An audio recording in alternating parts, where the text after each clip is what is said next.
Para você, imagina que a vida do empresário é uma escada que você vai subindo degrau após degrau. Para você subir um único degrau, como empreendedor, você tem que dar umas 20 bolas dentro. Tem que acertar umas 20 coisas, criar uma parada, fazer uma estratégia, fazer uma promoção, criar um conteúdo diferente. Pô, acertou, aí tu subiu um degrau. Agora, basta um erro para tu descer 20 degraus. É verdade. Isso é verdade. Um erro. Um erro pode custar tudo. Tudo. Um erro pode custar tudo. Então, essa assimetria entre risco e prêmio, ela acompanha a vida do empresário e às vezes deixa o cara meio bundão por causa disso. O cara fica bundão, o cara fica com medo de errar, pô. Se ele erra, ele desce 20, se ele acerta, ele sobe 1, deixa eu ficar quietinho aqui. Entendeu? Então, essa assimetria, como é que a gente resolve? Convivendo com gente melhor que você, cara, que já passou pelo que você já passou, que já fez as cagadas que você tá querendo fazer, que já errou o que você tá querendo errar. Então, eu acho que o maior benefício dessa ambiência não é só saber o que fazer para subir um degrau. É saber o que não fazer para não descer 20 degraus. Talvez essa seja a melhor habilidade no fim das contas. Pois é. Que nem aqui na internet a gente gosta de acreditar, pelo menos, que a gente faz ideia do que... A gente sabe o que dá errado. E a gente faz ideia do que tem chance de dar certo. Remotamente de dar certo. É isso aí. Mas, mas já saber o que dá errado já é um puta começo. Pelo amor de Deus. Eu falo de 40 cagadas que eu já fiz aqui, que eu já errei, que eu já cometi. Eu completei 30 anos de empresário. Não é possível que tu acertou tudo. Não, com certeza eu não acertei tudo. Errei muito. Imagina, eu com 23 anos abrindo meu negócio, cara, fiz um monte de cagada. Errei pra caramba. Mas acertei muito também. Então, assim, entre erros e acertos, nessa máquina de tentativa e erro, pelo menos no meu jeito de aprender, eu fui evoluindo, eu fui crescendo. Meu jeito de aprender é muito assim, é muito no campo de batalha. Teve alguma lição que foi mais dura que a outra, cara? Porque esse lance, eu ouvi outro dia acho que foi de João Apolinário, cara. Ele falou uma parada que me marcou, que cara, erra, mas erra rápido. Não dá pra ficar errando, sabe qual é? Tu tem alguma lição que foi mais intensa que a outra, mais dolorida, talvez? Uma que foi muito intensa, foi em 1999. Vamos contextualizar, eu tinha 27 anos de idade. A empresa que eu tinha era a WhatsApp. Ela já tinha, em 1999, umas 32 escolas, por aí, 30 e poucas escolas, talvez 34 escolas por aí.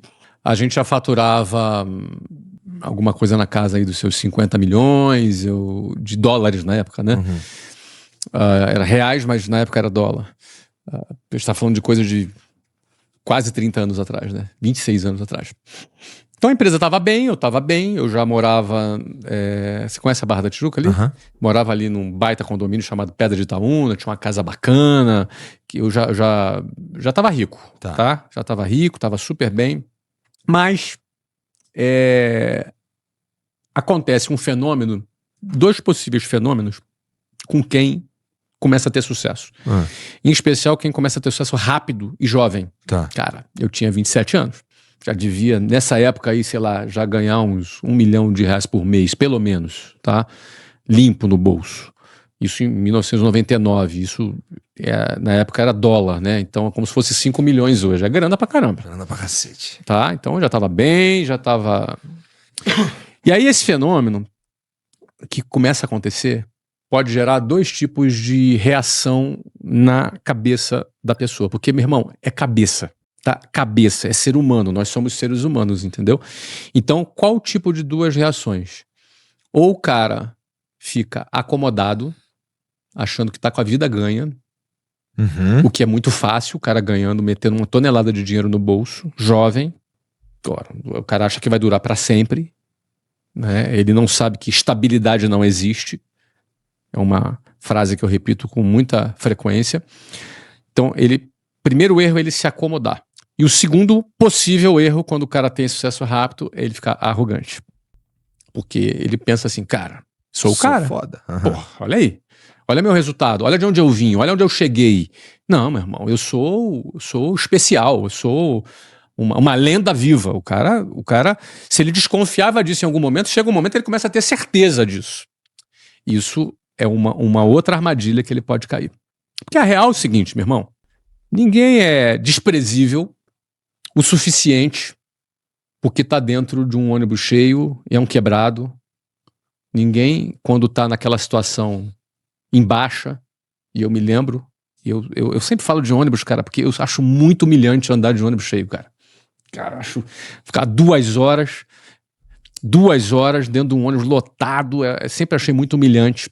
Isso sempre até o Caio brinca comigo, isso te machucou, né, cara? Deve ter me machucado muito. Porque eu falo muito, porque, cara, eu acho muito ruim. Cara, ficar 5 horas dentro de um ônibus lotado pra ir e voltar pra casa todo dia, né? Pô, cara, 20% do seu tempo, cara. É absurdo. No ano, tu ficava quase 3 meses dentro do ônibus, né? Mas enfim, quando você tá ali, tu não é um cara desprezível. E quando você chegou no topo, quando você chegou lá, você atingiu algum sucesso, você não é o cara também. É a mesma pessoa. O cara que estava dentro do ônibus e o cara que está ali ganhando uma grana todo mês. É a mesma pessoa. Mas a ilusão de que você é desprezível pode te contaminar quando você está embaixo. E a ilusão que você é o cara pode te contaminar quando você está em cima. As duas coisas são um problema muito sério, porque se você achar que você é um cara desprezível porque está em baixa, muito provavelmente você está sentenciando o seu futuro naquele nível que tu tá. Tu vai deixar de fazer as coisas. Você vai deixar de fazer, você não acredita em você, cara. Assim como se você achar que tu é o cara, tu vai fazer cagada. Vai fazer cagada, cara. Vai fazer muita cagada. Entendeu? O que aconteceu comigo?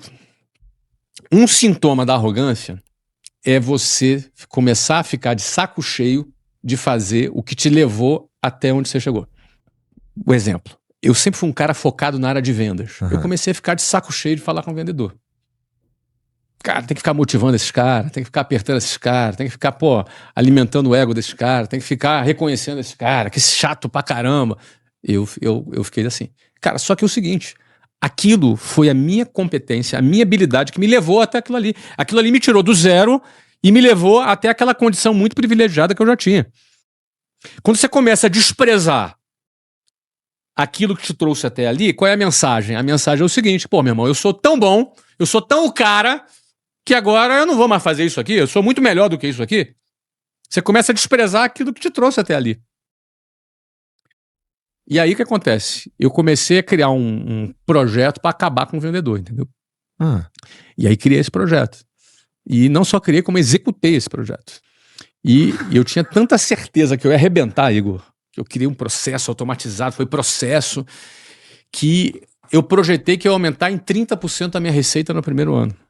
E eu tinha tanta certeza que eu ia aumentar 30% da minha receita no primeiro ano, que eu aumentei 30% das minhas despesas nesse ano.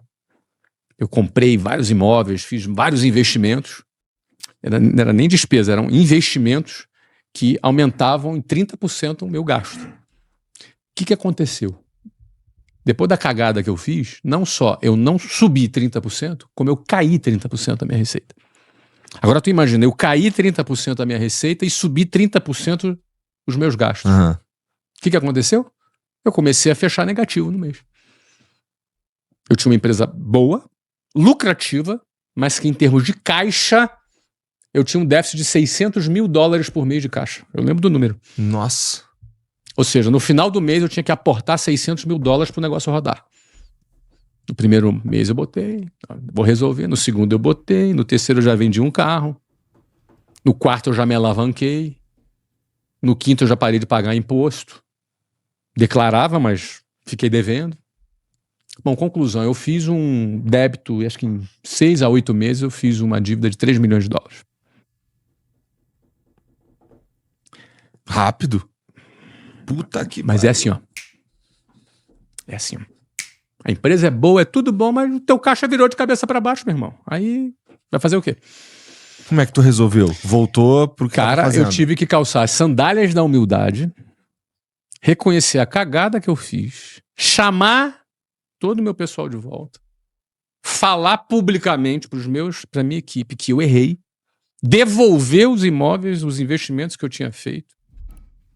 Fiz toda uma operação para em 4 anos aquilo ali tá resolvido. É que eu resolvi mais rápido, eu resolvi em 1 ano e meio. Resolvi 1 ano e meio.